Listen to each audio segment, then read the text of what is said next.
રાજકોટમાં આપનું સ્વાગત છે। હું છું આપની સાથે સંધ્યા। એક તરફ રાજકોટમાં પરસોત્તમ રૂપાલા ક્ષત્રિયોની માફી માંગીને પ્રચારમાં જોતરાઈ ગયા છે। ફોર્મ ભરવાની તારીખોની વાતો પણ કરી રહ્યા છે। જો કે બીજી તરફ ક્ષત્રિયોમાં રોષ હજુ પણ યથાવત છે। રાજકોટમાં ક્ષત્રિયોની આજે મહારેલી યોજાઈ, જેમાં ક્ષત્રિયોએ મા ભવાનીની સાક્ષી શપથ લીધા છે અને વાત ફરી એક વખત એ જ દોહરાવી છે કે ટિકિટ જ જોઈએ અમને, એટલે કે રૂપાલાએ તેમની ઉમેદવારી પાછી ખેંચવી જોઈએ, બસ આ એક જ માંગ છે। તો આ વિવાદમાં હવે કરણી સેનાના રાષ્ટ્રીય અધ્યક્ષની પણ એન્ટ્રી થઈ ગઈ છે।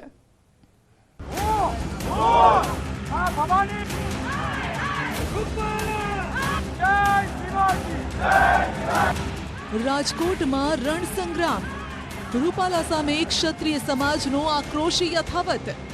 રેલી કાઢી આપ્યું આવેદનપત્ર। કેસરિયા રંગમાં રંગાઈને આવી ક્ષત્રિયાણીઓ। માંગ એક જ, રૂપાલાની ટિકિટ રદ થવી જોઈએ। ક્ષત્રિય સમાજનો ઓપરેશન રૂપાલા હજુ પણ યથાવત છે। ઓપરેશન રૂપાલા, જય ભવાની, જય ભવાની, જય શિવાજી, જય શિવાજી। વિવાદ પર નથી લાગી રહ્યું પૂર્ણ વિરામ। ક્યાંક ને ક્યાંક હવે સર્વનો ધીરજ ખૂટી રહી છે। મહાસંમેલનના આયોજન વચ્ચે રાજપૂતોની નીકળી મહારેલી। માં ભવાની, માં શક્તિ, માં ખોડિયાર। રૂપાલાની ટિકિટ રદ નહીં થાય તો ભાજપના ખાતામાં નહીં પડે રાજપૂતોના મત।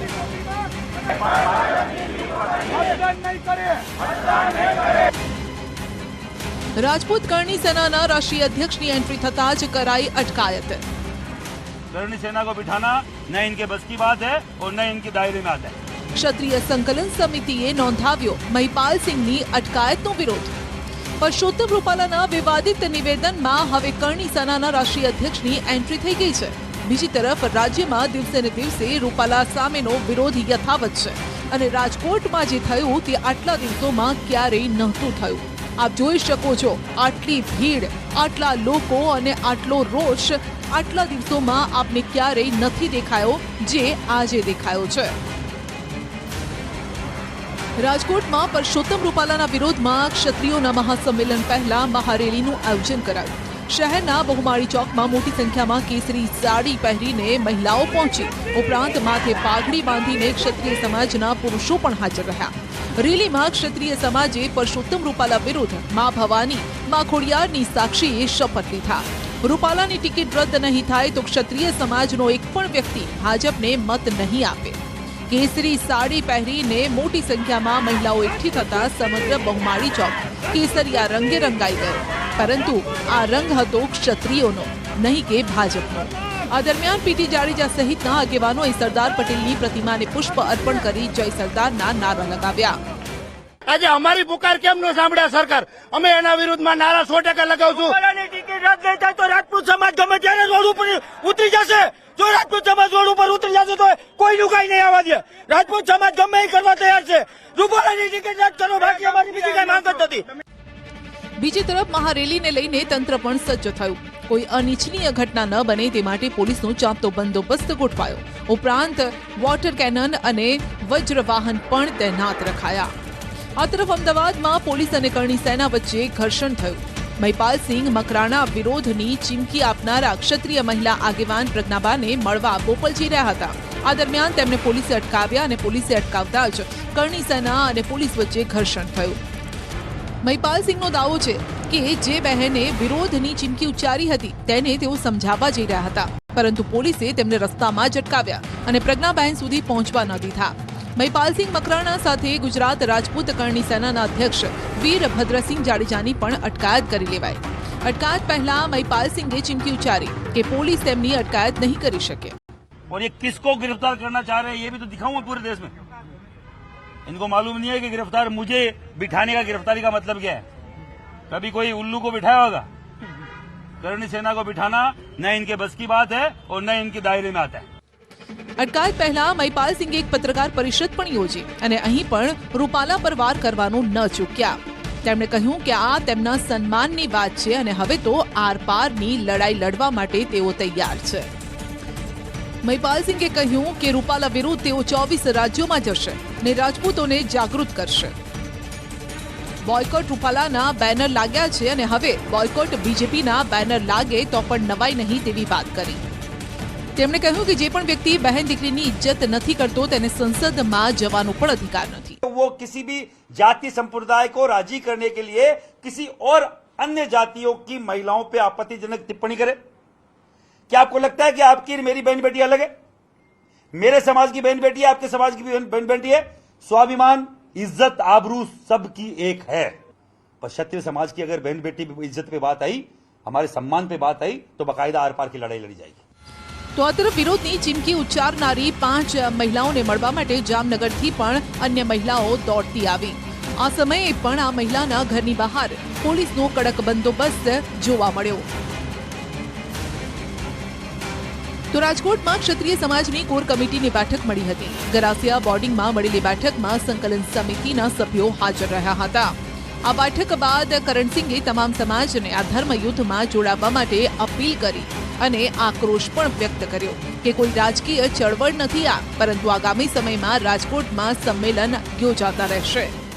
તો સાથે હવે આજે જે કંઈ આપણે વાત કરી કે એક જ્યારે અમારા જ ભાઈઓ અમારી સુધી પહોંચવા માંગે છે અને એમની ઉપર જો આવી રીતે અમારી આ જે કંઈ અસ્મિતાની લડાઈ છે એમાં જોડાઈ રહ્યા છે તો એમાં જે કાયદાનો કોઈ ગેરઉપયોગ થઈ રહ્યો છે તો એ માટે પણ હું આપ સૌના માધ્યમથી માનનીય મોદી સાહેબ અને ગૃહમંત્રી સાહેબને પણ વિનંતી કરું છું. આપ જોઈ રહ્યા હતા છેલ્લા 4 દિવસથી વિવિધ સમાજના બધા જ ક્ષત્રિય સમાજ સિવાયના પણ બધા જ સમાજના 18 વર્ણના ભાઈઓ અને એ અમારી સાથે આ મુહિમમાં જોડાણા છે. તો પીટી જાડેજાએ કહ્યું કે હજુ પણ ક્ષત્રિય સમાજમાં ભયંકર રોષ છે. પરસોત્તમ રૂપાલાની ટિકિટ કાપવાની વાત ફાઇનલ છે. આ સમગ્ર ચળવળને ઓપરેશન રૂપાલા નામ આપવામાં આવ્યું છે. જ્યારે કે મહિલા અગ્રણી તૃપ્તિબાએ ફરી એકવાર કહ્યું કે આ ટિપ્પણી કોઈ પણ ભોગે સાખી લેવાય તેવી નથી, કારણ કે વાત બેન દીકરીઓની છે. અને સમગ્ર 18 વરણ અમારી સાથે છે, એક પછી એક આવતા જાય છે.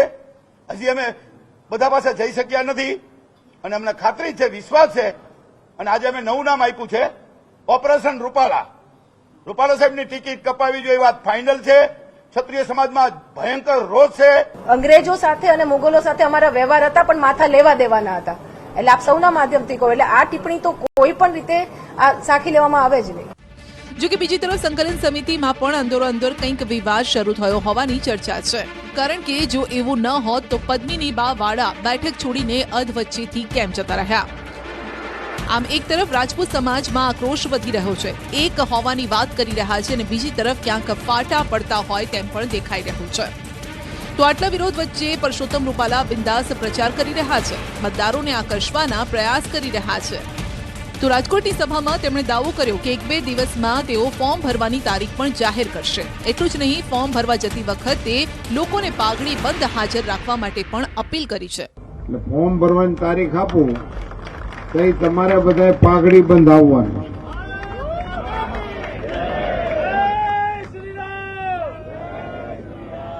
પાઘડી બંધમાં ખ્યાલ આવે ને?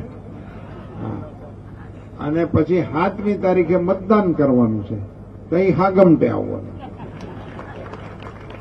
આ 2 કાર્યક્રમોમાં તમારે જોડાવાનું છે. આમ એક તરફ રૂપાલાનો વિરોધ છે અને બીજી તરફ રૂપાલાનો પ્રચાર પણ પૂરજોશમાં છે. જો કે વિરોધ વચ્ચે રૂપાલાના સમર્થનમાં પોસ્ટર લાગેલા પણ જોવા મળ્યા, જેમાં લખ્યું છે રાજકોટ છે મક્કમ, રૂપાલા સાથે અડીખમ. આ પોસ્ટર પણ ક્ષત્રિય સમાજની રેલીનું આયોજન છે તેના માર્ગ પર લગાવવામાં આવ્યા હતા. ભાજપે પોસ્ટર દ્વારા ફરી એકવાર સંકેત આપી દીધા છે કે રાજકોટમાં બીજા કોઈ નહીં, ચાલે તો રૂપાલા ચાલે અને રૂપાલા નહીં બદલાય.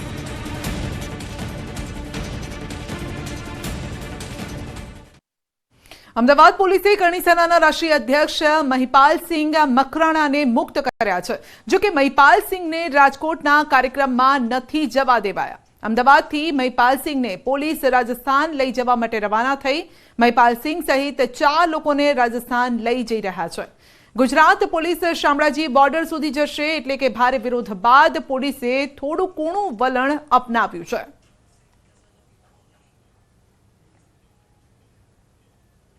તો પરસોત્તમ રૂપાલાના નિવેદનને લઈને ક્ષત્રિયો હજુ પણ લાલ ઘૂમ છે અને રાજકોટ ઉપરાંત પણ રાજ્યભરમાં રોડ પર ઉતર્યો છે ક્ષત્રિય સમાજ અને વિરોધ સતત યથાવત છે. રૂપાલાના નિવેદનને લઈને ક્ષત્રિય સમાજમાં આક્રોશ હજુ પણ યથાવત છે. હવે અમરેલીના સાવરકુંડલામાં પણ સમસ્ત ક્ષત્રિય સમાજ તરફથી પ્રાંત અધિકારીને આવેદનપત્ર અપાયું છે. પરસોત્તમ રૂપાલાની ટિકિટ રદ કરવાની માંગ પર ક્ષત્રિય સમાજ હજુ પણ અડગ છે. ચૂંટણી પંચ દ્વારા નિર્દેશિત ધારાધોરણ અને આચારસંહિતાનો ભંગ કરવા બદલ કાર્યવાહી કરવાની રજૂઆત કરાઈ છે. આ બાજુ જામનગરમાં રૂપાલા સામે રાજપૂત સમાજમાં રોષ જોવા મળ્યો. હાલાર જિલ્લા રાજપૂત સમાજના લોકો રેલી યોજી કલેક્ટર કચેરીએ પહોંચ્યા અને કલેક્ટરને આવેદનપત્ર પાઠવ્યું. રૂપાલાની ટિકિટ રદ કરવાની માંગ કરી. રાજકોટમાં રાજપૂત સમાજની રેલી યોજાવાની છે, જેમાં ભાગ લેવા અલગ અલગ જિલ્લામાંથી રાજપૂત સમાજના લોકો પહોંચી રહ્યા છે. મોરબી રાજપૂત સમાજના અગ્રણીઓ પણ રેલીમાં ભાગ લેવા રવાના થયા. મોરબી કરણી સેના અને રાજપૂત સમાજના અગ્રણીઓ નારા લગાવી એક જ માંગ હોવાની વાત કરી કે રૂપાલાની ટિકિટ રદ કરો. તો ક્ષત્રિય સમાજની મહિલાઓ ગાંધીનગર તરફ કૂચ કરી શકે છે, જેને લઈને ભાજપ કાર્યાલય કમલમમાં ચુસ્ત પોલીસ બંદોબસ્ત ગોઠવાયો છે. કમલમના રસ્તા પર બંને બાજુ બેરિકેડ ગોઠવાયા છે. કોઈ અનિચ્છનીય ઘટના ન બને તે માટે પોલીસ તંત્ર પણ સજ્જ છે.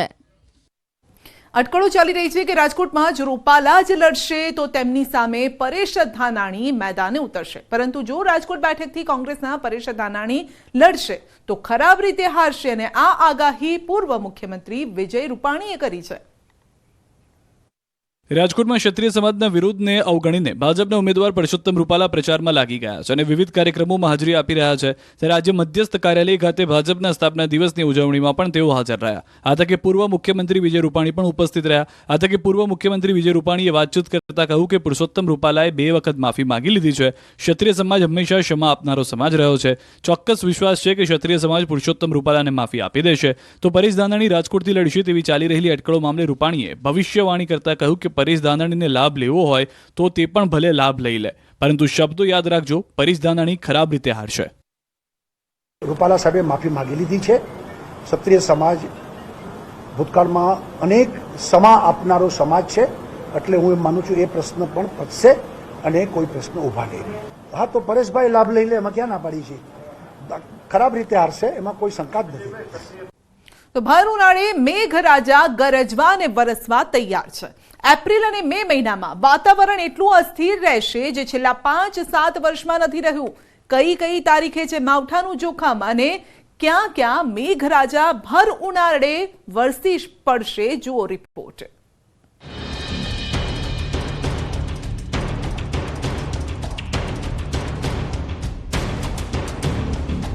ભર ઉનાળે વરસી પડશે મેઘો. રાજ્યના અનેક વિસ્તારોની અંદર માવઠાના વરસાદ થાય તેવી શક્યતાઓ છે. હવામાન નિષ્ણાતની ખતરનાક આગાહી. હવામાનમાં મોટો પડતો આવશે. ભર ઉનાળે વાદળો ગરજવા અને વરસવા માટે તૈયાર છે.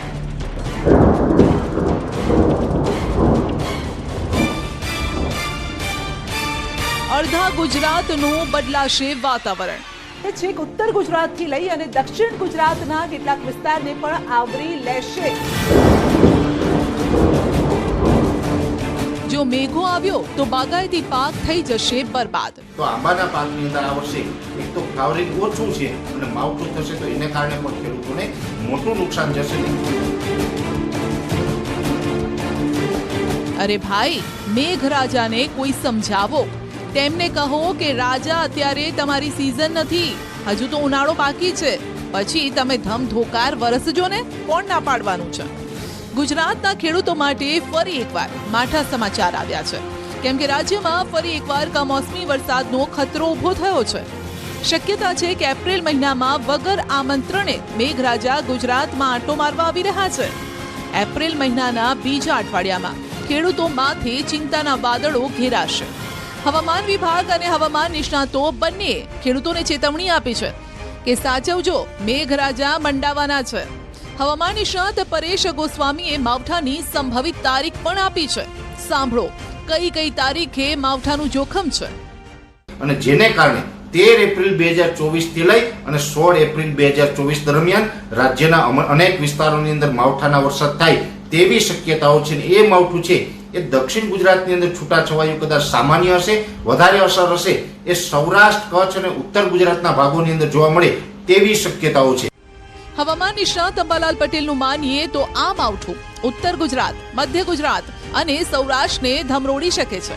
કયા કયા વિસ્તારમાં માવઠું પડવાનું છે તે સાંભળો.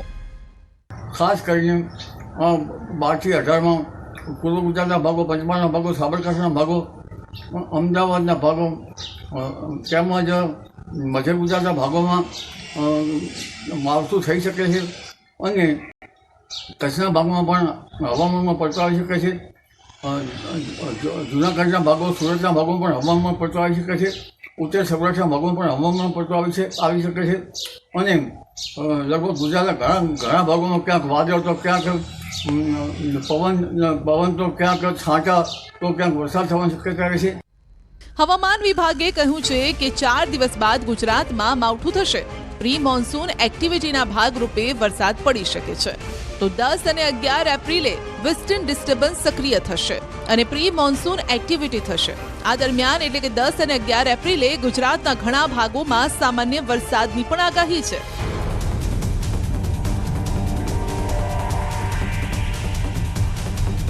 હવે તારીખ પ્રમાણે આપણે જોઈએ તો 10 એપ્રિલે 3 જિલ્લામાં સામાન્ય વરસાદ થઈ શકે છે, જેમાં દાહોદ, છોટાઉદેપુર, નર્મદામાં સામાન્ય વરસાદ થશે. 11 એપ્રિલે 7 જિલ્લામાં સામાન્ય વરસાદની આગાહી છે. 11 એપ્રિલે સાબરકાંઠા, બનાસકાંઠા, અરવલ્લી, મહીસાગર, દાહોદ, છોટાउदेपुर, नर्मदाમાં सामान्य वरसाद वरसी શકે. डे 6 और डे 7 में आइसोलेटेड प्लेसेस में गुजरात रीजन में लाइट रेन होने का पूर्वानुमान दिया गया है. और डे 6 की बात करेंगे, जो ज़िले जहां पे लाइट रेन होने के पूर्वानुमान दिया गया है वो है दाहोद, छोटाउदेपुर, नर्मदा. और डे 7 में जहां पे लाइट रेन होने के चांसेस हैं आइसोलेटेड प्लेसेस में साउथ गुजरात रीजन के वो ज़िले हैं बनासकांठा, साबरकांठा, अरावली, महीसागर, दाहोद, छोटाउदेपुर और नर्मदा. વાતાવરણમાં પલટા અંગે અમે અલગ અલગ વેધર મોડલનો પણ અભ્યાસ કર્યો છે અને જેમાં ગુજરાતમાં છૂટો છવાયો વરસાદ પડશે, જે ખેડૂતોનું સંકટ વધારશે. મોડલ કહી રહ્યું છે કે એપ્રિલ મહિનાના બીજા અને ત્રીજા અઠવાડિયામાં વરસાદ થશે. મોડલ મુજબ 14 એપ્રિલ બાદ વાતાવરણમાં પલટો આવી શકે છે.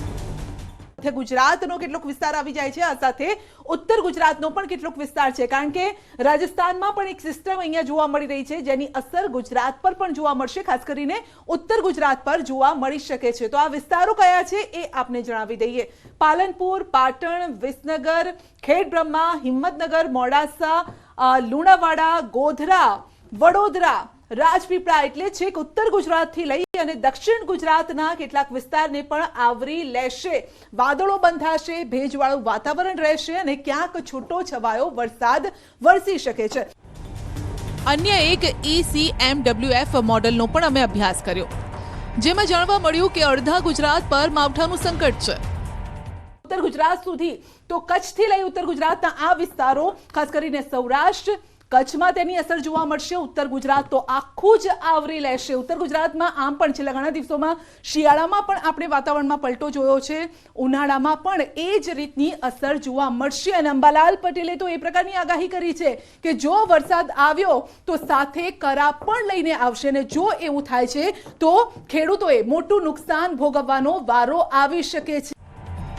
હાલ ઉનાળો જામ્યો છે, આંબા પર કેરીઓ ઝૂલી રહી છે. એવામાં જો વરસાદ આવ્યો તો ખેડૂતોને મોટો આર્થિક ફટકો પડી શકે છે. માત્ર કેરી જ નહીં, અન્ય પાક જેવા કે તલ, મગ અને શાકભાજીને પણ નુકસાન થઈ શકે છે. અને જ્યાં જ્યાં વિસ્તારોની અંદર આંબાના પાકો છે એ પાકો ઉપર જો માવઠું થશે તો આંબાના પાકની અંદર આ વર્ષે એક તો ફ્લાવરિંગ ઓછું છે અને માવઠું થશે તો એને કારણે પણ ખેડૂતોને મોટું નુકસાન જશે. માત્ર વરસાદ જ નહીં, હવામાન નિષ્ણાત પરેશ ગોસ્વામીએ રાજ્યમાં આકરા ઉનાળાનો વધુ એક રાઉન્ડ આવવાની પણ સંભાવના વ્યક્ત કરી છે. 8 થી 13 એપ્રિલ દરમિયાન રાજ્યમાં હીટ વેવનો જોરદાર રાઉન્ડ આવશે. આ દરમિયાન 43 થી 46 ડિગ્રી સેલ્સિયસ સુધી મહત્તમ તાપમાન પણ જઈ શકે છે અને જે બાદ વરસાદની શક્યતા છે. તો માવઠું ગયા પછી ફરી એકવાર ગરમીનો મારો પણ શરૂ થશે. તો હવામાન નિષ્ણાત મુજબ 16 એપ્રિલે માવઠું પૂર્ણ થયા પછી તાપમાન ફરી ઊંચું જશે. એપ્રિલના અંતમાં તો ભયંકર ગરમી પડશે. એપ્રિલ મહિના દરમિયાન આકરી ગરમી રહેવાની સંભાવનાઓ પરેશ ગોસ્વામી દ્વારા વ્યક્ત કરાઈ છે. જોકે 16 એપ્રિલે માવઠું પૂરું થશે 13 થી 16 16 પછી પાછું જે ફરીથી તાપમાન ઊંચું જશે એમાં ખાસ કરીને એપ્રિલ મહિનાના છેલ્લા 10 દિવસ હશે 21 થી લઈને 30 એપ્રિલના એમાં ભયંકર ગરમી પડશે અને તાપમાન છે 45 ડિગ્રીને પણ પાર થાય, અમુક વિસ્તારમાં 46 ડિગ્રીને આંબી જાય તેવી પણ શક્યતાઓ રહેશે.